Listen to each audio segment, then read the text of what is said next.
Good morning. I'd like to welcome everyone to the event today.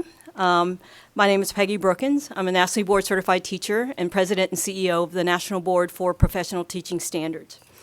I'm grateful to be here. Thank you. I'm grateful to be here with so many wonderful partners of the National Board, including CAP, the Hope Street Group, which boasts teacher fellowships in 4 states and is currently recruiting in Utah and Arizona. They've invited us to this event today, during which we'll hear about their work of their national fellows over the past 2 years on the topic of teacher preparation. Indeed, the Hope Street Group convenes and leads more than 125 teacher leaders across the country, many of which are National Board Certified teachers, in professional learning, as well as peer and policymaker engagement to amplify teacher voice and elevate the profession. Likewise, Teach Strong, a movement which is part of a multi-organizational coalition, convened by the Center for American Progress, prioritize enhancements to all parts of the teacher pipeline, including preparation. Like these partners at the National Board, we work to strengthen the teaching profession by recognizing accomplished teaching. We're working with partners like Hope Street and Teach Strong to strengthen a continuum within teaching that leads from pre-service teacher preparation to accomplished practice, and then to a variety of leadership roles within the profession. Pre-service teachers must learn from highly accomplished teachers, including through a year-long residency in which they work hands-on with students and truly prepare themselves to be in charge of their own classrooms. Think for a moment about doctors. Would you want a very bright but inexperienced doctor straight out of medical school to operate on you? Fortunately, that's not a situation we're faced with. Most American doctors spend 4 years in medical school and 3 to 7 years in a residency program under intense supervision before they go out on their own to treat patients. And 80% of physicians earn their board certification in their field, not because it's easy, but because there are clearly articulated steps and supports put in place along the way to ensure that they are ready for their boards.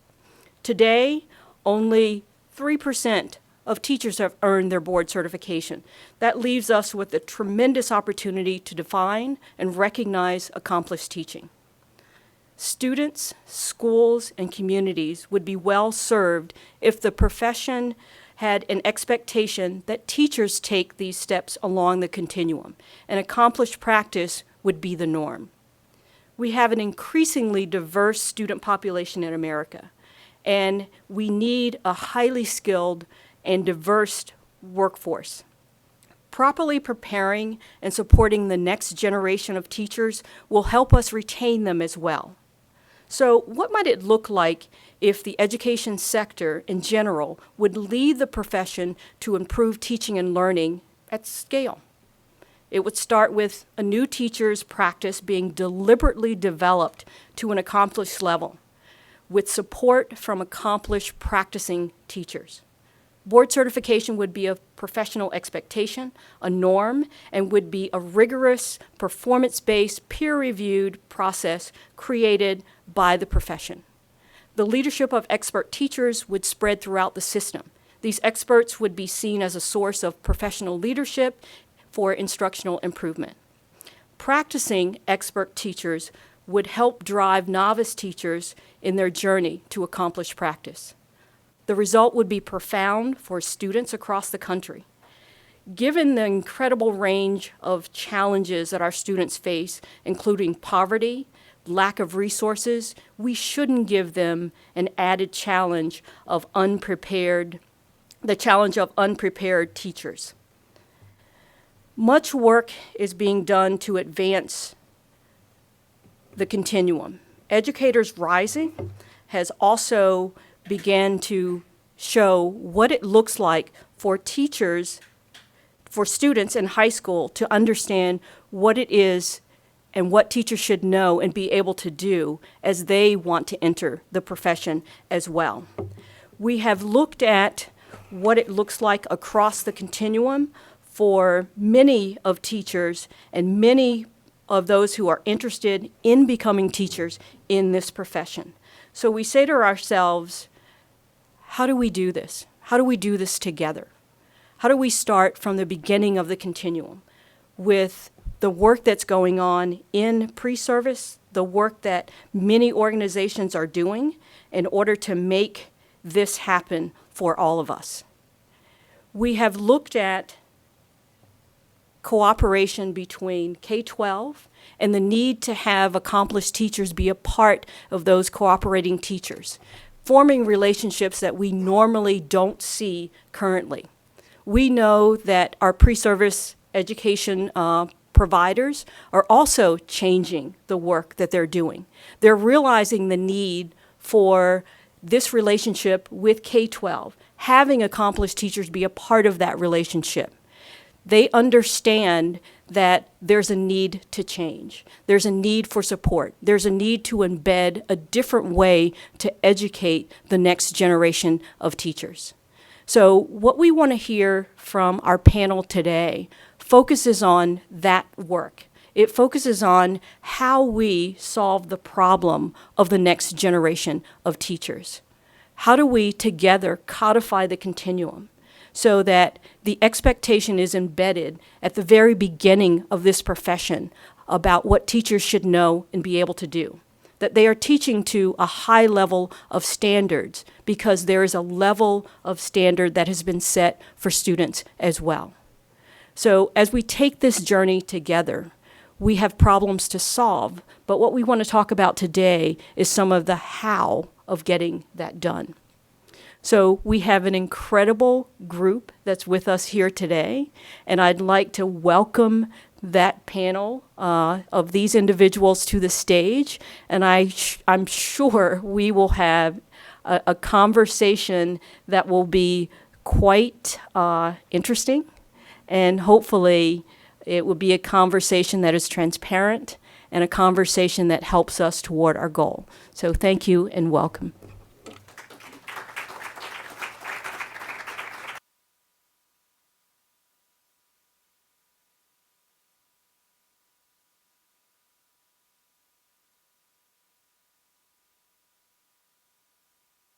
Worried about the chair sliding. Don't fall. Slide right now.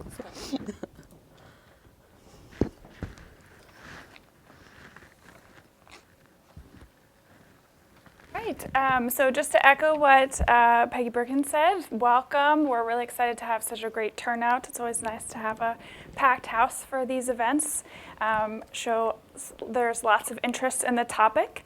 I would love to start off by doing introductions slightly differently and asking you guys to, we'll get into the content of what it is that you do and how it relates to teacher preparation in a minute, but I'd love for you to just start by saying your name, your title and organization, and what your first job was. Something that people might, if they've seen you at other panels, they might not know yet. Do you want to start, Amanda? Sure. So my name's Amanda Zullo. I'm with the Hope Street Group. I'm one of the National Teaching Fellows. And my first job, and the one that led me into education, was actually waitressing. So I'm Mark Lassell Peterson. I'm Senior Vice President of Policy and Programs at AACTE. My first job as an independent contractor was as a paperboy, if you all remember that. The first job, my other first job was as a forklift driver in a canning factory. So my name is Angeline Ravello, and I'm an Associate Secretary with the Delaware Department of Education. And my first job actually was my father's accountant for his small business, which is what led me to be a math teacher eventually. Hi, my name is Wendy Burke. I'm a professor of curriculum and instruction and the director of student teaching at Eastern Michigan University. And my first job was working in a bank and monitoring and reporting to the president about the changes in the CD buying and selling for the bank. Strange for a person fresh out of high school. Good morning. My name is Jacqueline Greer, and I'm the Executive Director at Urban Teachers in DC. I kind of think of two first jobs. My first job was working in a retail gift shop, and I think you learn a lot of social skills in any role like that, selling telescopes and lava lamps. But my other first job in DC was working as a social policy analyst, where I really, and mentoring after work, which really led me into this work in DC and developed my passion for DC's kids. And my name is Lisette Partlow. I'm the Director of K-12 Strategic Initiatives here at the Center for American Progress, and I also work on a lot of our human capital work, teacher pipeline work. And I'm not sure which one I did first, but it was either lifeguard or I was a bus girl for a colonial era themed restaurant, and it came complete with a uniform to fit the theme. So there are no pictures, if you're wondering. All right, so I'd love to get into a little bit of the content and the meat of what you all are doing now. One thing I wanted to start by saying is that I'm going to be talking a lot about teacher preparation at this event, and I'm defining that very broadly to include really everyone up here on this stage. So not just what you might think of first, which is schools of education, but also alternative certification programs and residency programs and things like that. So I have a three-part question for all of the panelists, which I realize is not best practice. So if you need a reminder of what the three parts are, I'm happy to do that. But I'd love to hear you tell the audience what's your current role in teacher preparation.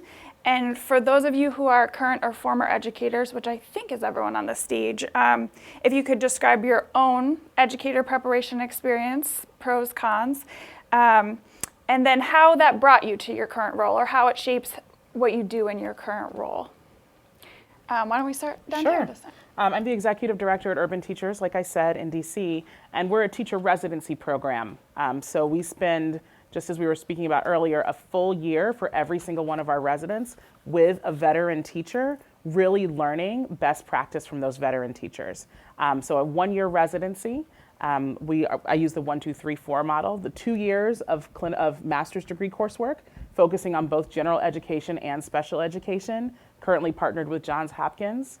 Every one of our residents and fellows gets 3 years of coaching with us. They'll get over 100 coaching hours as part of our program, and they make a 4-year commitment to urban schools. So our program is very robust. I think that we have taken as much best practice as we can find and poured it into the new teacher experience in urban schools. And even with that, it's still one of the toughest jobs. I mean, I still think there's even more that we want to continue doing to grow our teachers to be effective in urban classrooms. But I do think right now we are giving it the best that we have, and I think that we see that in our early graduates and in our residents and in our fellows. And in my past experience with teacher preparation, it was a 6-week institute, and then folks were into the classroom.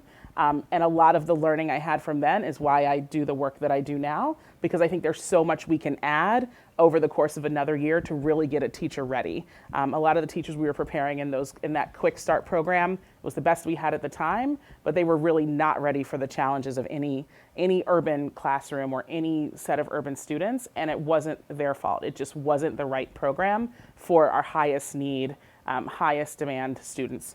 And so I think at Urban Teachers, we've really taken that learning and applied it into ensuring that all of our folks get the coaching, the clinical coursework they need, and then being under a veteran teacher really matters. You already have an ally in your classroom, and you're learning by immersion every day. As I mentioned before, my current position is as the Director of Student Teaching, but I retain my identity, professional identity, as a professor. And the importance of that, I don't want to undermine or dismiss, because it's actually rooted from my beginning entry point in my teacher preparation program at a Research One university. That emphasis of that program is really connected to what was happening, the conditions of the times, really, of research focused on competency-based teaching and learning, which, as many of you know in the room, led to the standards movement eventually in the 80s. And the emphasis, again, was on the adolescent and the youth learner, as well as the connection to deep pedagogical content knowledge, which at the time, that is the focus. And when I think about the origins of that and my entry point into teaching and thinking about learning to teach, it has greatly influenced my own thinking about my leadership currently. What I missed during that time was thinking deeply about the importance of situated teaching and learning. And as part of my mission and my agenda in my current role is to support place-based education in collaboration with social emotional learning, knowing that the importance of a very rigorous teacher education program is always a moment of actually going deeper and becoming part of a community. Teachers can't go out and create a community with their students if they haven't experienced it themselves. We cannot displace teacher candidates for several years in a teacher preparation program and then reinsert them back into teaching and learning context and expect anyone to know how to become part of that community. So our commitment is about actually building relationships with practicing teachers, school leaders, and students as we are helping to support teachers at the very point of coming into our program out into the classroom. I began my career in education as a math teacher, as I mentioned a minute ago, and then I worked my way up pretty traditionally through the system, became an assistant principal, then a principal. Then I was an HR director for the largest school district in Delaware, which I realize is nothing in comparison to some of your states. However, it is large for us. And then I came to the Department of Education about 5 years ago as director, and am now an associate secretary. I joke and say now I'm a bureaucrat. So I've made my way all the way through the system. When I think back on my experience as an educator, I think I was very well prepared to give instruction in mathematics and science. I was not very well prepared to understand where my students were coming from, because my first teaching assignment was in a very high-need school in New Jersey, and it was the job that I was offered, and so it was the job that I took. But I spent my whole first year every day, at the end of the day, trying to figure out what I could do to help my students, because I really didn't understand. I'd been very lucky, and I really didn't understand that there were students who didn't have homes, didn't have clothes, didn't have parents in some cases, or even an adult to care for them or look after them.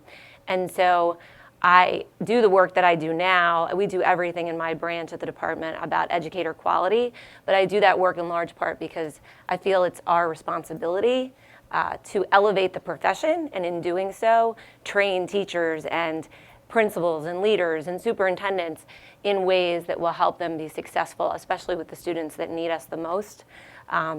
It's not fair if we as a society don't take ownership and responsibility for that. And so that's why I do what I do and how I got to be where I am. So just as a side note, I never thought I was going to be anything but a principal.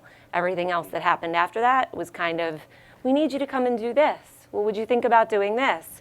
So I often sit in my office down in Dover and think, I never imagined I'd be here, but I think it's really important to have practitioners at the table to make the decisions that need to be made for our kids and for our teachers.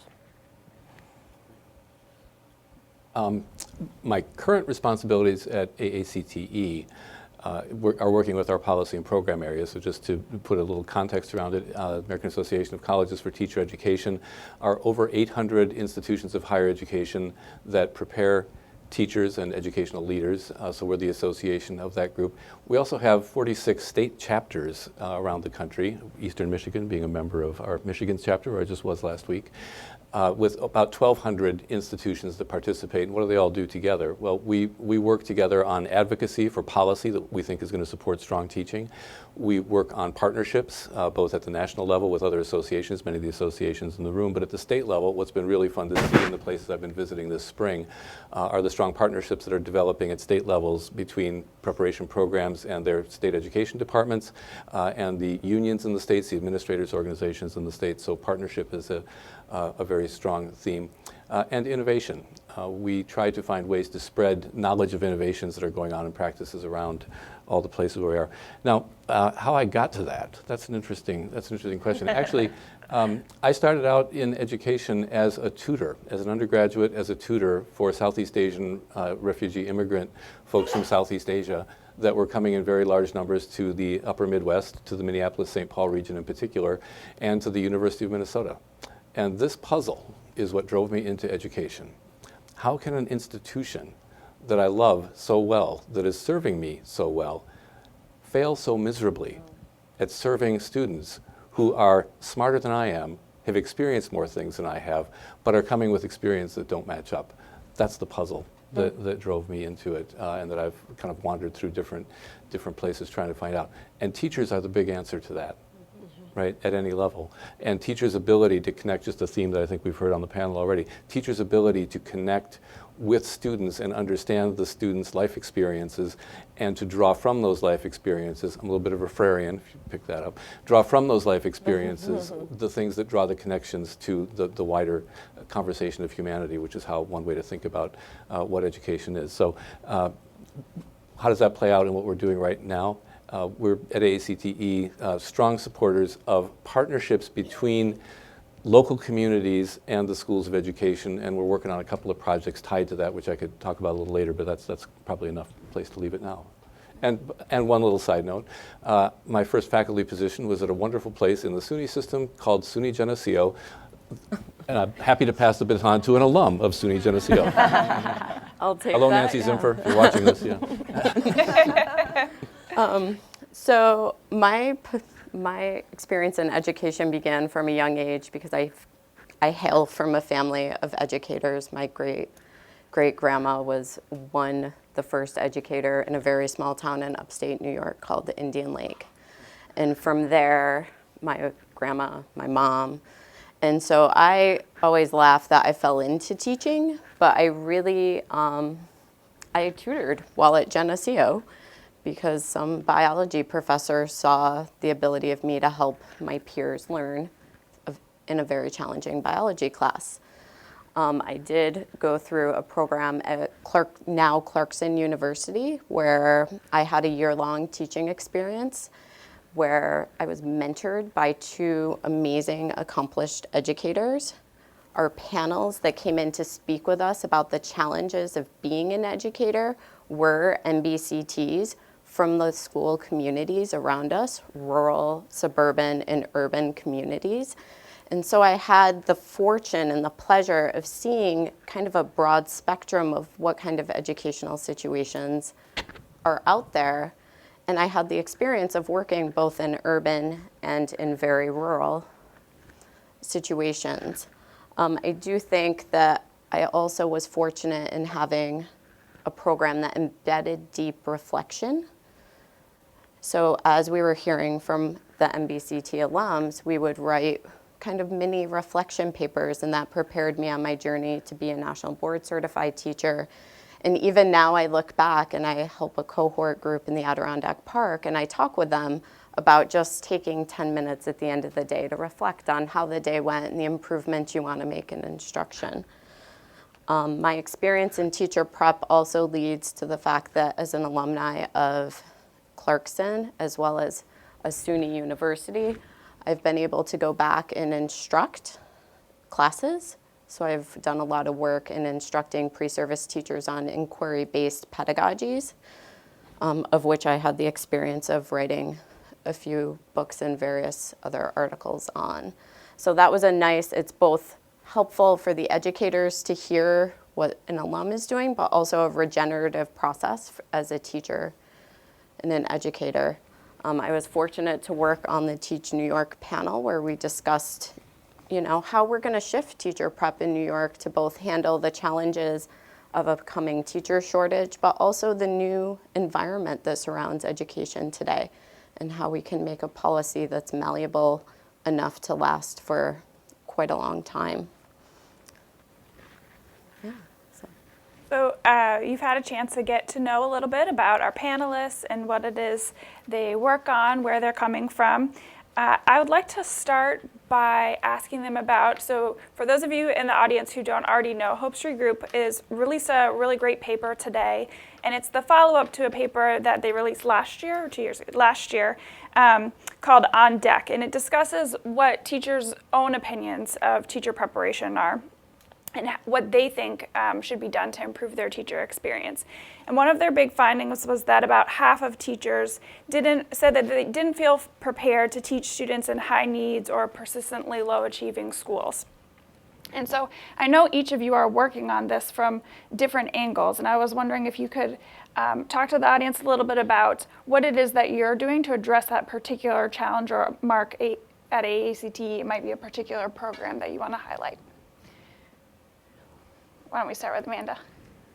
Well, so I think one of the challenges in whatever environment you end up with is really learning the culture of the environment and kind of adjusting to it. And as we held focus groups last year, that was the biggest thing I heard. And part of me saw it as the fact that most of the educators I was talking to understood that teaching is now a growth mindset profession. So they're constantly working to be better, and you're never at the end of the continuum.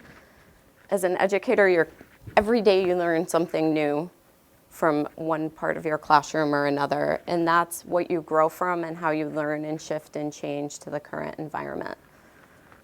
Thankfully, there's a lot of resources for people to reach out into, but it's constantly growing and learning.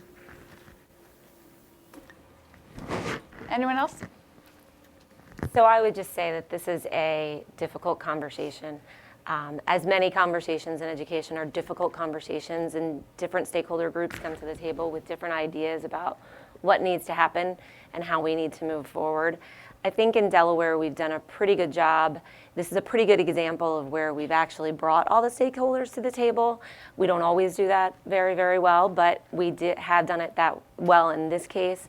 I think we've put metrics out there. We were ahead of the curve even before the regulations came and went from the federal government. We put our own law out there in 2013, and we kind of put a stake in the ground and said, this is important, and we need to spend time and money and resources on this.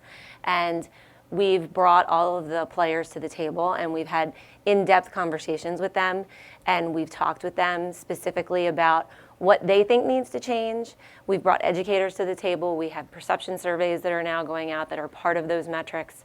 And I'll give kudos to Robin Houghton, who is our Hope Fellow, and she has worked in detail with the teachers in the field to find out, and she's done focus groups with those educators to find out exactly what's behind those numbers, because data is great, but what does data mean?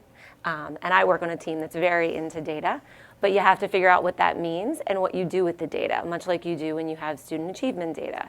It's nice to know it, but what do we do with it?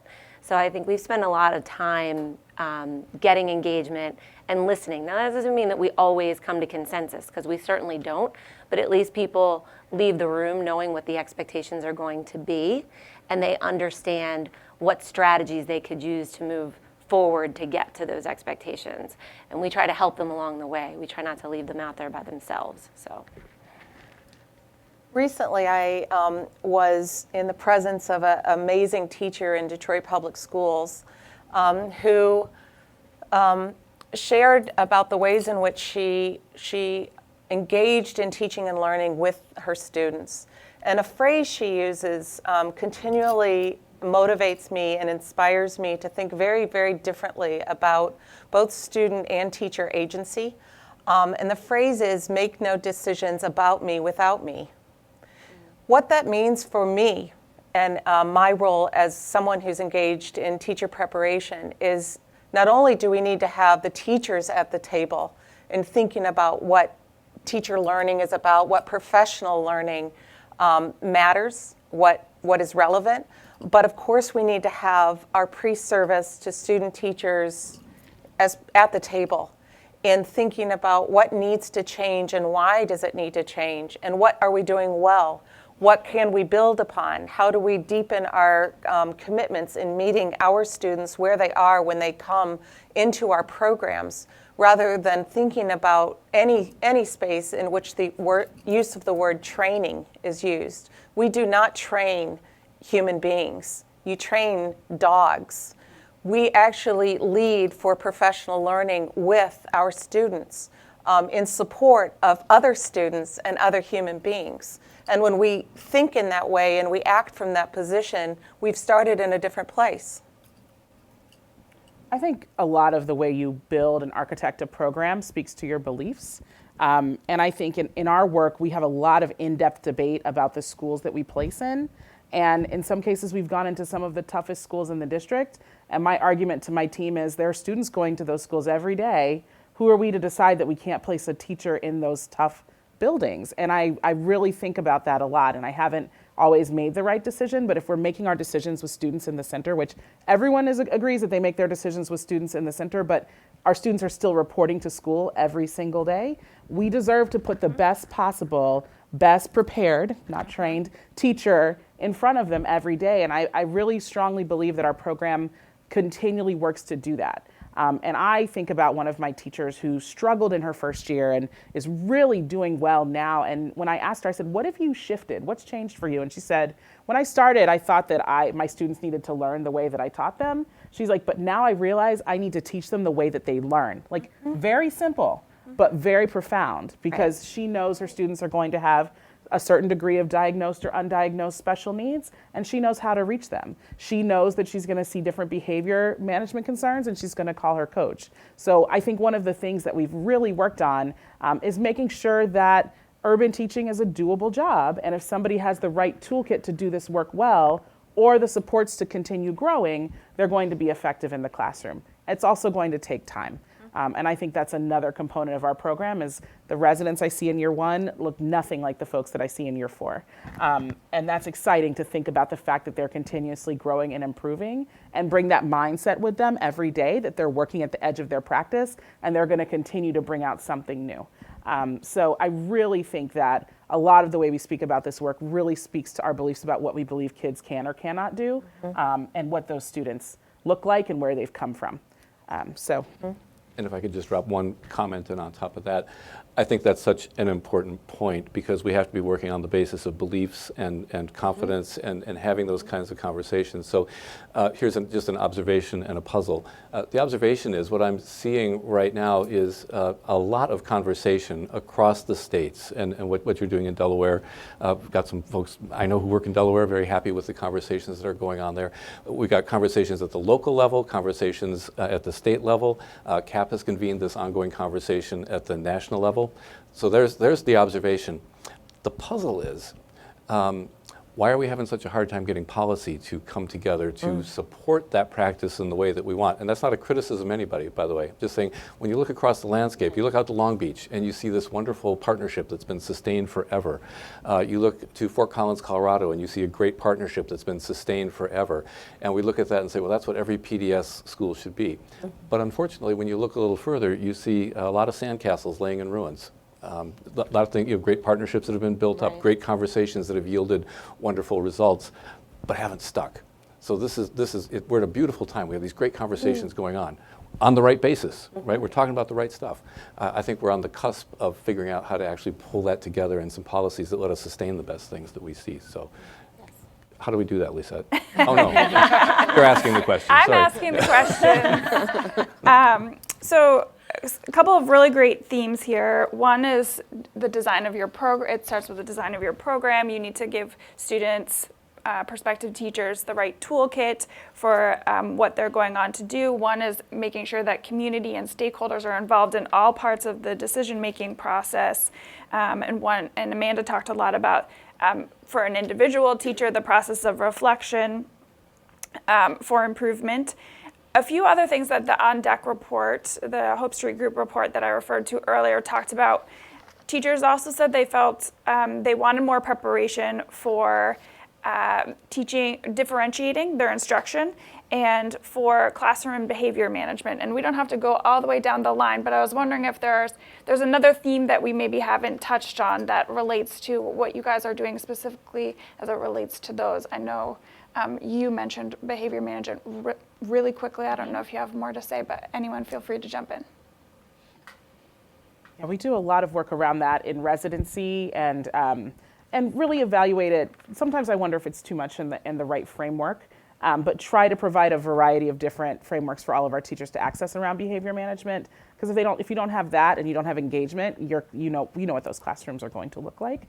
And we monitor that continuously through all their first 3 years of the program, and kind of almost have an emergency set of coaches who will go into classrooms in crisis in year one and provide a lot of resources and a lot of coaching in the fall of their first teaching year, because we don't want those classrooms to veer out of control or stay out of control. But it's something we're always evaluating and looking at. I think the second piece is, if you have a very engaged classroom, like, we don't want to manage your behavior to nothing. So it's really important that you're keeping teachers, giving them the tools they need to ensure that their classrooms are extremely engaging as well. So not perfect at it, but something we're continuing to work on. Well, and I think you hit the nail on the head, because it comes down to the knowledge of the students and the knowledge of the content and meeting at the intersect. And teacher preparation programs play a huge role in that by providing educators with different methodologies that they can seamlessly integrate into a classroom, sometimes at a moment's notice. I also think that the work being done in induction programs, and we do have a few fellows who really focused on induction as a means of helping to assimilate into the environment, as well as for retention and the mentoring and people coming in to help those first few years. Nothing builds a broader sense of community than knowing that the person down the hall has your back if you need to ask them for it.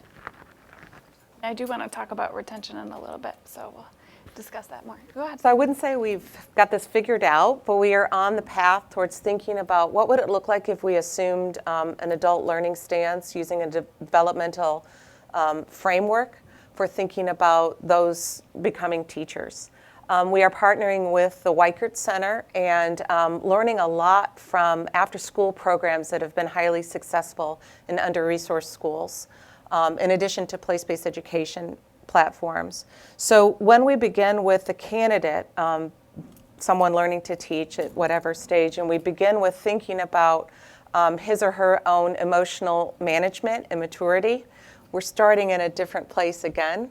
The 6 domains of the social emotional learning are emotional management, empathy, setting and achieving goals, teaming, problem solving, and responsibility taking. And we have found a tremendous amount of success when we use these domains to guide our thinking about relationship work and how we center that around teacher and student agency and voice. Anyone else have anything they want to add? Anything about? I just think one of the keys to this particular piece of the puzzle is making sure that those who are mentoring either pre-service teachers or new teachers are the right folks to be mentoring those teachers, and that they themselves exhibit the qualities that we would like to eventually see in those pre-service teachers and new teachers. And that sometimes is also a conversation that brings up lots of discussion around who is selected for those roles. So I think we've been able to push the envelope a little bit there with making sure that those folks are really the ones who should be with those new teachers. I would also just add one little piece, something that occurred to me a couple weeks ago.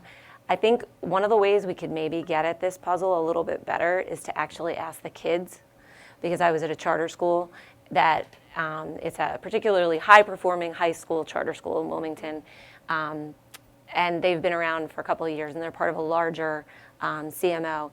But a lot of those students had gone to some of our challenging middle schools in the city, right, with lots of students from disadvantaged backgrounds. And I actually asked them, if you could change one thing about your elementary school or your middle school, what would it be? And they said, I wish my teachers, and they didn't say it exactly like this, but I wish my teachers knew how to teach me, right? And that's saying, like, I came to school and I didn't feel understood, right? And so how do we get at that, and how do we really teach teachers how to do that? And I think a key piece of that too is a lot of times new teachers lose their expectations, and so they think the way to do that is to allow students not to have expectations. But in truth, if you do that, you're doing them an incredible disservice. So I actually think we should be talking to kids more about how to help teachers learn and be prepared in the classroom. Your discussion of what good clinical preparation looks like in terms of selection of the mentor is a really good segue to the next question that I want to ask about, which it seems like every organization, shameless plug, CAP included, it's called Starting Strong. We've written reports about the importance of really high quality and probably longer clinical preparation experiences. It was also part of Hope Street Group's recommendations, and I know AACTE has done work on this. Mark, I was wondering if we could start this discussion with you and if you could talk a little bit about, since you have this 10,000 foot view in some ways, how did we get to the point where there's so much agreement, we're all coalescing around this idea of more and better clinical preparation? And what are the things that will ultimately set that in motion? That's a great question. And I'm going to hark all the way back to Peggy's introductory comments. If you really want a lighthouse to look at on that residency, go read the Kaplan piece by her predecessor, Ron Thorpe, which lays out a beautiful case for this deeply clinically based and extensive stuff. I think there's been no argument for a long time when you ask teachers, where did you learn the most important things you needed to learn? It's always in that clinical setting. Right. And we've been having that conversations for a long time. Here's a problem, though, a place where we have the problem. We have one big gap left in our education system. Some people will say there's two. Preschool to elementary is a gap. We're building that ramp a little better.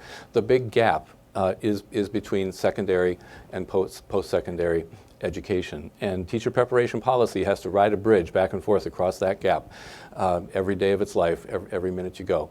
And we've now had that conversation. It's been maturing. We had John Goodlad's work that helped us understand schools more deeply. We had national professional development schools built. As the conversation matures, we're start having things like this happen, like New Jersey saying all new teachers will have a year-long residency. Okay? That's a big challenge. How do you fit that into a curriculum and build it around? Is that full year the fourth year, or is that full year a fifth year? Which way should it be? Do we have less to teach people about all the frameworks that you were outlining about socio-emotional learning, for example? Right.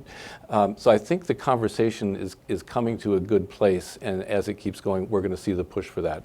Just a plug for another project that I think is worth a look out there: the Sustainable Funded Residency Project, the publication For the Public Good, which came out of Bank Street, that makes a very strong argument that a full year co-teaching with a strong cooperating teacher funded residency is the way to go, right? Take away the opportunity cost. So I'm not sure if I'm answering your question, but I'm very excited about where it's going, because we have more and more models out there. Yeah. And I think as we keep looking at those models, calling attention to those models, looking at what we can do locally. I know EMU is working in so many communities in Michigan, finding who those folks are doing that building. That's what I was going to ask. Oh, sorry.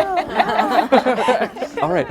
I would love to hear both Jacqueline and Wendy. I know you guys are working on this in your individual programs, so if you want to talk a little bit about what that looks like for you. It's very different, but same goal, I think.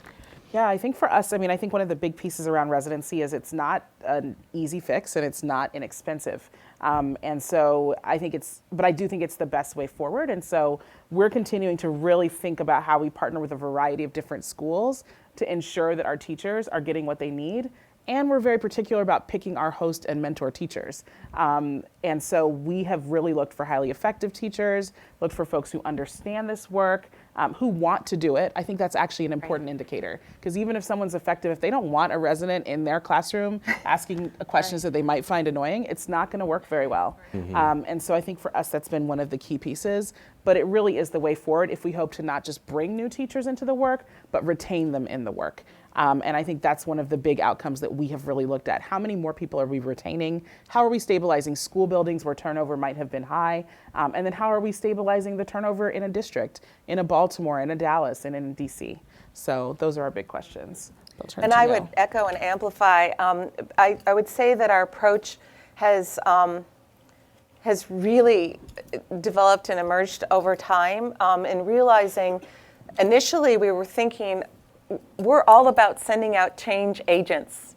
We're going to send you out, and you are going to be leading the charge to completely overhaul the teaching and learning in your school that you're going to land in as a beginning teacher, and you're going to lead, every coalition and every and realizing actually we needed as a university, as a teacher preparation program, to go as deeply as we could in true collaboration, both with our districts, our partnering districts, and our community organizations, nonprofit and actually some profit, because this is really about sustainable, whole, healthy communities.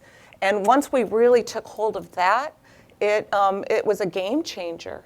So another part of some work that I've been a part of is creating an adaptive leadership network, which now is 80 members strong, and we are working with teams of educators at various levels in their districts coming together once a month to talk about dilemmas of practice, and using the appreciative inquiry cycle to think about what is it that we're all committed to? How do we keep our dreams and our visions alive? But also, how are we in service to one another and one another's growth?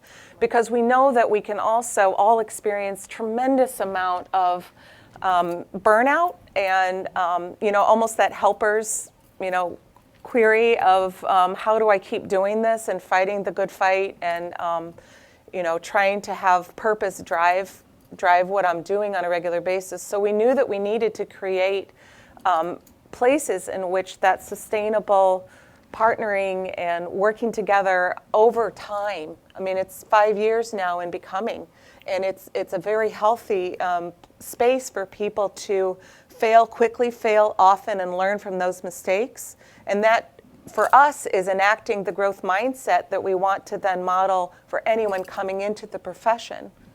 So that's one thing that we've been doing. Okay, so we've talked a little bit about some of the barriers to expanding and improving clinical preparation. They've come up here. We talked about, someone mentioned how it's very expensive often to have a really intensive residency experience. There can be logistical hassles or considerations about 4 years, 5 years. How do you readjust the rest of the curriculum? The availability of mentors is obviously a big limiting factor sometimes. Sometimes there are policy issues. I would love to move, if you don't mind indulging me for a minute, into let's go to fantasy land. If none of that was a consideration and you could really set up your ideal program, what do you think would be the amount of time that prospective teachers should be spending doing this kind of work? Yeah, so I went to a year-long residency program, and I taught 2 classes in the morning with mentor teachers, and then I had 1 classroom in the afternoon on my own because the district was looking to fill a position, and it was the place where I could fall safely. So I'm obviously a huge advocate for that. I do think the year-long experience brings attributes to a teacher that's not present when you're there for 16 weeks. You see the full cycle. You learn about what it's like before vacations. You have to handle the grading and the end of the year exams that come with things. So it's definitely a model. And the idea is to shift the mindsets of some of the people who are in the positions to make those decisions who haven't had that experience. Right. Because they're speaking from their experience, which may have been a 8-week teaching experience. Yeah. And so all the papers in the world can help with that, as well as advocates from all of these programs that talk about the importance of the year-long residency. Your teacher leaders can speak up and say, I'm willing to take that student teacher, or that, whatever you want to call it, whatever lexicon we're using here, that person into my classroom and have them there for a full year. And I'm happy to work with them or work with somebody else to work with them. Okay, so we have 1 vote for a year. Anyone have very different thoughts? I think most people would think a year would be great. But So we also use a tiered field experience model. So we have multiple in-depth field experiences that professors teach and are out in the classrooms with the cooperating teacher or mentor teacher and any other adult who's part of that classroom prior to a full semester, sometimes 2 semesters of full-time student teaching. And we have found actually you can only take in so much at a time, and there really is still a role for a teacher preparation program to play in helping to support the beginning teachers understanding and use of theoretical constructs and good practice and thinking about what that means in terms of relationships to actual students. And so we know that over time, using a developmental approach has had a tremendous impact on our ability to prepare teachers for the classrooms. So Our fantasy might include some digestible chunks of time in the classroom. that's a good use of word. Prior to, what might look more like residency or student teaching, and then a longer experience. Anything else we'd want to add? So logistically, this would be very difficult, but you asked me to think, Yep. in an ideal world. So I think in an ideal world, it would be great if we could come up with and define what the competencies are of a classroom teacher that are going to define success. There's lots of research out there. There's lots of conversation about this. But if we could do that and then measure those competencies and differentiate the program based upon the strengths and weaknesses in a particular, or opportunities for growth, sorry about weaknesses. But if for folks to be able to work on those specific skills. Logistically, that's very difficult to do inside of a system, but in an ideal world, it would be great if we could actually take the time to do that. And I think in some ways, the alternative routes programs do a little bit better job with that, but you're also typically dealing with individuals who are experienced in the career and are used to critiquing their own performance in a way that a new teacher might not. And Angeline, so I'm just going to mention that, and I think this has come up via some of the changes with the CAPE standards, there are organizations, we had 2 fellows working on competencies through the University of Kentucky, and it's a step in the right direction so far as this conversation goes of what teachers should be able to do in the classroom, and it aligns very closely to work from National Board as well as the frameworks that are out there.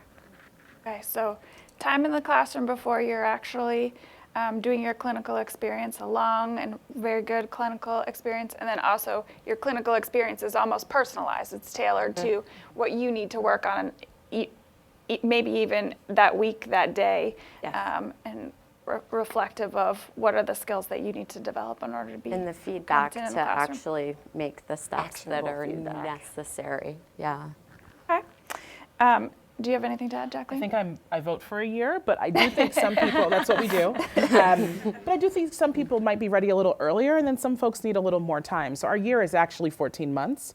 We have an early summer, but then they have a second summer, which we tell people it's a year, but we trick them into a few extra months, where they're teaching on their own in the summer, and it really gives them the opportunity to see if they're ready to do this for the fall. Right. But I think a few of my fellows would still vote for, I need 6 more months, or I need more time. And there is a point where you just need to jump in and get started. So yeah. Yeah, it'll never be easy, that No. first jump in the water for sure.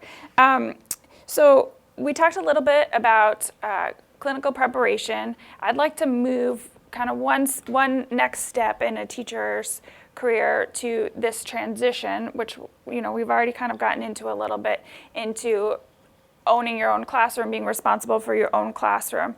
And traditionally, once you get in the classroom, your preparation program might not be as involved in what you're doing there. And it might be the district that's taking over any training or any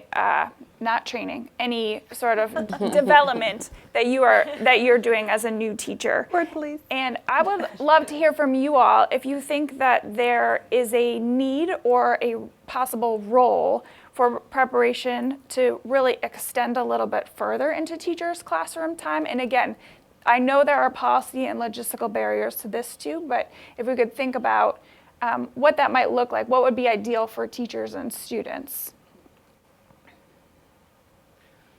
I think that is a wonderful idea and thing, but I'm just looking back in history. In the 1990s, one of the regents in New York State put this proposal forward that every SUNY should be required to do a year of follow-up with every one of their candidates.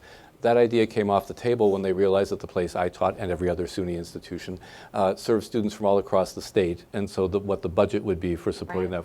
I mean, I hate to bring it down to that, Yeah, but when you prepare dozens, hundreds of teachers and they spread out across the state, they spread out across state lines, it's tough. Now, we've got some technology that helps us do that better, and some institutions have done some interesting things of offering a follow-on course, a web-based follow-on course for their graduates when they're out teaching to allow that mentoring to continue despite geographic things. So, but if you take the geography out of it and don't say you got to track down the one that went to Alaska as well as not that I wouldn't want to go to Alaska, I'd love to go to Alaska, but you take down that. I think in the local context, that definitely has to be a part of it. And as programs are embedding partnerships and professional development schools, it happens very naturally, where you actually then have the graduates from the programs coming back and within a few years serving as the mentors and having that extended follow-up. So it's a logistical puzzle. And I know that sounds, we'd rather have our ideal world not have the logistical puzzle to deal with. That's a problem, but there are folks that are working on that and taking advantage of new technologies, I think, to do it a lot more. So what about, it may be hard to follow your graduates since they might be dispersing lots of different places, but what about, do you have any examples of members that work a local program works in partnership with the district and they are doing, new teacher support that way? I think that's, I'm not going to be able to name one right off the top of my head, but that is something that a lot of places are working on. And especially as they're also engaged with local schools in professional development across the board, right, on various projects. So that's... Well, and just the fact that these conversations are happening, the fact that once you leave and you've got your certificate, the school's not off the hook for you and you're still connected to them. For the school, it creates kind of an agency with the teacher who's out there because you feel more buy-in from them with your success, which will lead to other contributions, be it in classrooms or in terms of donations. Likewise, it's those educators who are encouraging students to go to the school because they were so well supported. Right. So it's also a recruitment mechanism for some of the schools. It only helps the institutes of higher ed if their teachers remain in the classroom and felt supported, prepared, and really are happy in doing various activities to kind of spread the name around. As are transitioning my questions so well, because the next thing I was going to ask about was, preparation is often people's, teachers' first introduction or their first entry into what the profession looks like. So you can imagine that there's a really big role for preparation to play in recruitment into the teaching profession, and recruitment especially into the places we know we all need more teachers, special education, English language learners. Sometimes it's a geographic region or a particular grade level or something like that. And so I'd love to ask you guys, how do you think what would make a preparation program what would make for a preparation program that would really encourage recruitment into the places where we need teachers the most?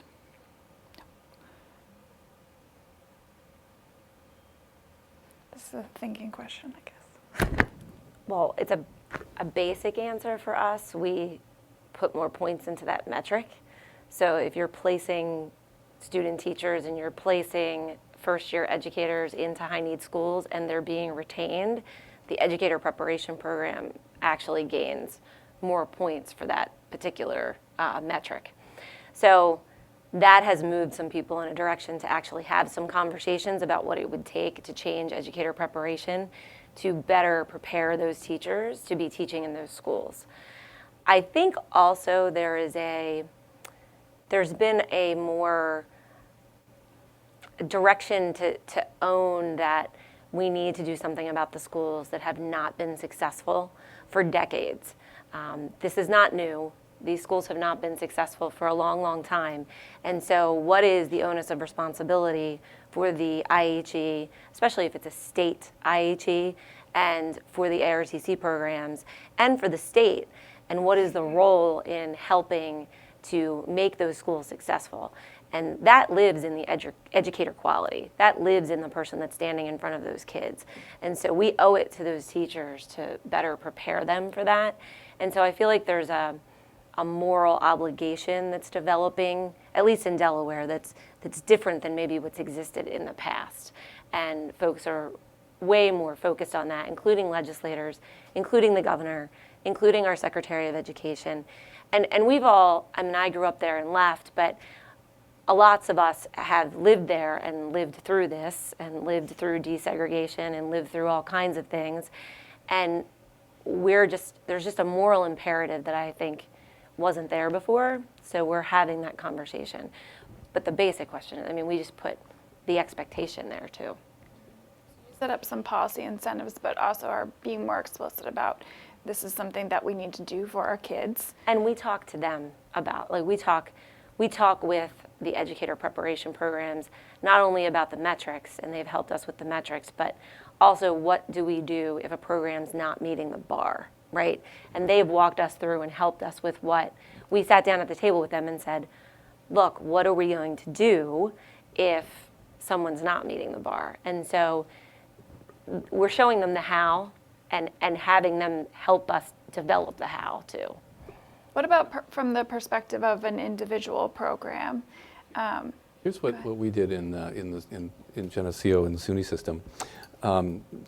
Very early on, we established outreach programs into Rochester City schools and had one of our goals introducing young people to teaching as a profession, and essentially started a teaching academy with some partners from other area colleges. It was actually a collaborative effort where we tried to engage them, so high school students could take a class that was about teaching, and I'm wondering if Peggy thinks this is sounding familiar at all, something she's associated with.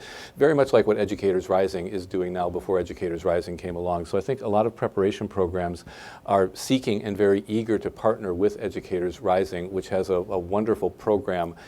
So if you put Educators Rising or the very many sort of cottage industry programs that are created locally into schools, and particularly into high schools, middle schools and high schools, where kids are starting to think about careers and give them that experience. So I think we're a little ways away from seeing what that concerted effort will yield, but that's the direction that a lot of programs go. If you've got your professional development school link here, if you've got your outreach program of a particular kind, you talk to those kids and try to get them interested in the teaching career and do that.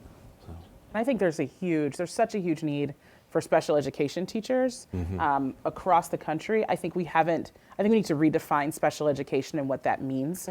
Growing up, for a lot of us, the special ed kids went somewhere else and we didn't really know what was happening over there, so we don't understand it. And I think we really have to reframe for our teachers what it means to teach students with different learning needs. And in our program, we train everyone in special education, and our principals will often put them in special education roles, and I'm like, they actually aren't ready for that. Like, they've taken some courses, but according to the principal, they're the best prepared special educators that they can actually find. So what are we going to do to reframe the pipeline of what it means to put folks into special education, and then really ensure that they have the ongoing supports they need to teach our most specialized learners? So I still think we really have to prioritize this. I draw from what you said about it being a moral imperative if we're going to solve the issue of what it means to teach special education. It's tough, it's hard, it's grueling, and we need to be honest about that, but it is something that's doable with the right preparation. And so I still feel like a lot of the alternatives are very spotty in terms of what we do to support special education teachers, but we have to really reframe it as something that is doable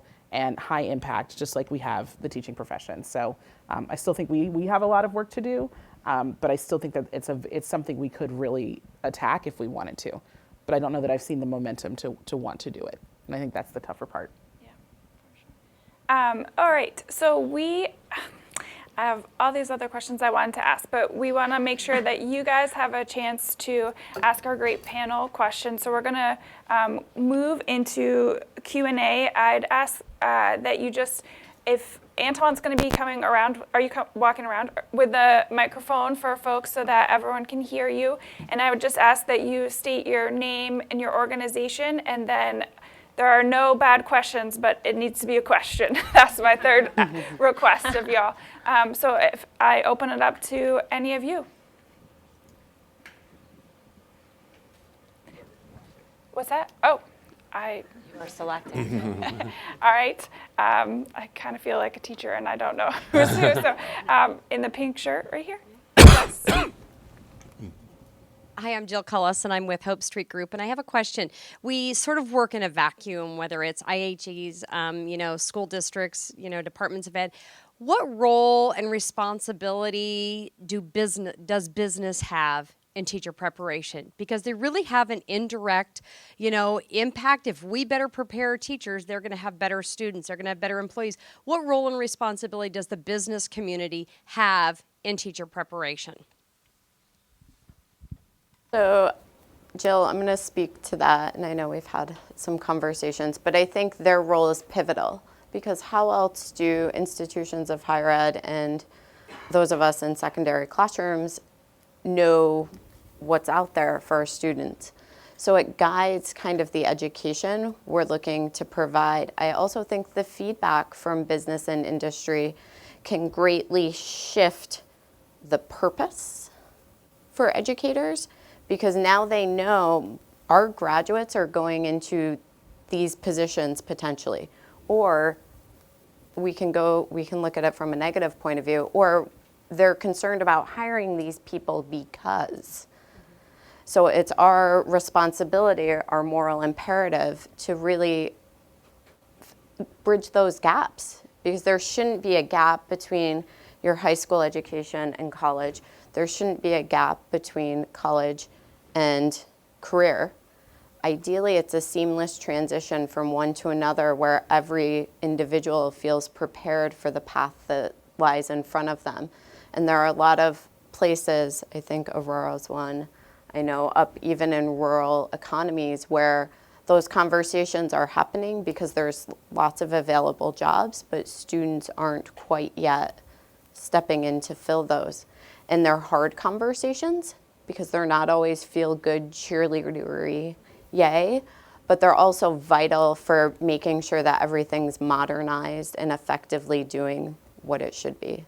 I think there's also a business case for investing in teachers that I don't know if it's completely developed, but a really effective teacher can add about $1.5 million to the future earnings of their classroom every year. That's a huge investment, right? We aren't putting that amount into teacher preparation every year. So if a business really wants to transform a community, have workers to hire, they should be investing in schools. Like, that's where they're going to get the best return on their investment, is investing in a teacher.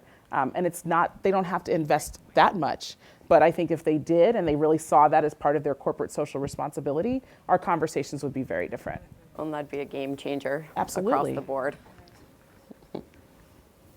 Other questions? Michael.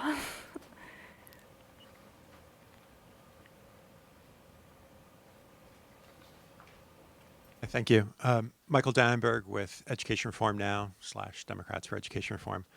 My question's for Angeline. Angeline, you said your normative view was that we would identify competencies for new teachers, measure whether those competencies are met, and ideally differentiate amongst programs. How do you ensure that the competencies that are being measured are valid in terms of, and have predictive validity in terms of their impact on actual K-12 student achievement in the classroom? If you lean to test scores, how do you deal with the fact that 60% of teachers aren't teaching tested grades and subjects in grades beyond grades 3 through 8, reading and math? A great question, and if I had the answer, I'd probably have millions of dollars. But I can tell you what I think about that particular topic. So I think, like trying to figure out what the competencies of a good teacher are and what a highly effective teacher are, I'm not sure that we've fully fleshed out what the competencies of a successful student achievement are either. No doubt that I believe that student achievement in its rawest form and doing well on the Common Core and the SBAC, those things are important, but I don't think those are the only things that are important for students. And I think that we have to figure out what is the definition of student achievement, and then how do we attribute that to educators in a way that is fair, transparent, and attainable. And those questions are very difficult questions. And I don't know that anybody has exactly figured those questions out. In a perfect world, we would all be working towards that ideal philosophy, and we would all be together in a room trying to get to those answers. There was a question earlier about what are the things that get in the way, and there are many alternative agendas that get in the way, some spoken, some unspoken. And I think that fundamentally, I think the vast majority of people in public education actually do want the students to achieve, but there are a lot of things that get in the way of that conversation. I don't know that we have, I know, I always said when I was a principal, and I had a pretty good batting average, about 95% of the teachers that I selected made it and stayed in the profession in some way, shape, or form. I always say you can teach somebody how to teach, but you can't teach somebody how to have heart. And so if your heart's not in the right place, that's a hard thing to get past. And that doesn't mean that there aren't other things for people to do, but those competencies are really in that heart and in what those kids said to me in that class, in that school a few weeks back. And I think that's a really complicated question. I will just say that in Delaware, we have also, not only with educator preparation, we've also kind of put a little bit of a stake in the ground around holding teachers accountable. And so there are assessments for the non-tested subjects and grades that teachers themselves select with their principals, and then they set measurable goals based on pre-testing of the students. So everyone has some form of student improvement component that they are responsible for, even if you are a specialist, not teaching directly in a classroom. And I think it's been difficult at times. I won't say that it's been easy, but I think it has at least named the fact that we care about everyone that is working with that student, and we want to hold all of those people accountable and give them the opportunity to show, if you're the school nurse or the school counselor, show us what you're doing with the kids that's also helping, right? And that goes back to the conversation of what is student achievement. So I'm sorry if I didn't answer the question directly. I just don't think that there is a perfect answer, but I think it's an excellent question, and I think we should all be thinking about it. So in the back here, I saw her hand go up way at the first. Blue shirt with a gray blazer. Sorry. Hi, Naomi Shelton with United Negro College Fund. And so I'm listening to this conversation about teacher prep and thinking about that along with the Johns Hopkins report that was just released about Black teachers. What are we doing to increase or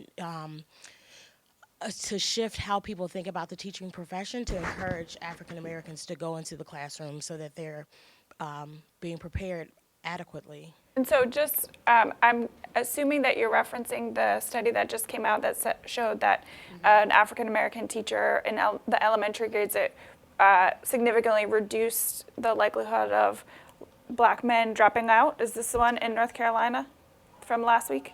Different one. Do you want to describe the study that you're referencing? The report essentially says by having one African American teacher, it increases the student's potential, a Black student's potential of going to college.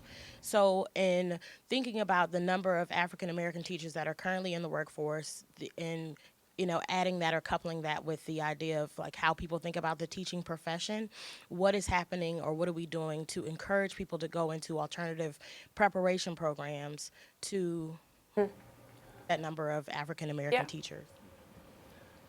I'll just throw out something that AACTE is doing. AACTE, and I'm sure there are others as well, but AACTE for years has had a thing called the Holmes Scholars Program, which was supporting doctoral students, underrepresented doctoral students. We have recently expanded that program down to a support program for underrepresented teacher candidates and down to a cadet program, kind of modeled on some things that were going on in South Carolina, down into high school outreach programs. And a lot of our member institutions are adopting that program and starting to reach out and connect that. There's other examples of places getting African American male teachers together to be mentors and to reach out and to work on that recruitment.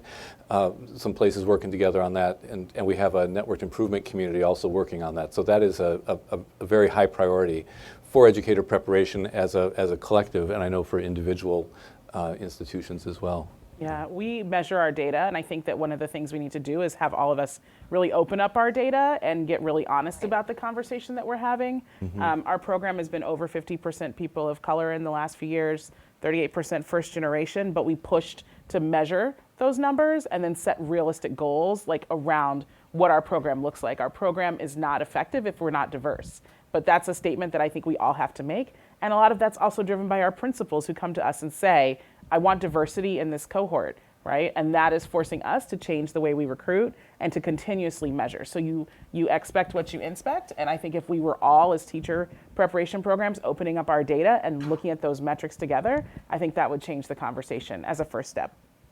I also think, though, there's a lot of people out in the field that are supported by organizations such as yours, as well as Hope Street Group and America Achieves and National Board, who are being advocates for both the profession, but as well as for increasing the diversity, because having a diverse workforce helps everybody, as the students right up to the faculty that they work with. All right, I see a hand with glasses and Good morning. My name is Manuela Constantinescu. I am with nobody at this point, but I hope I will be soon part of an organization that wants to hijack into the substitute teaching platform and have in people who do not need the $15 an hour to be a substitute, but are more qualified than the teachers, to help them and to audit what's happening there. And when I say audit, it's not the negative sense of it. And when I say more qualified, I think about MIT physics professor going in a first grade classroom.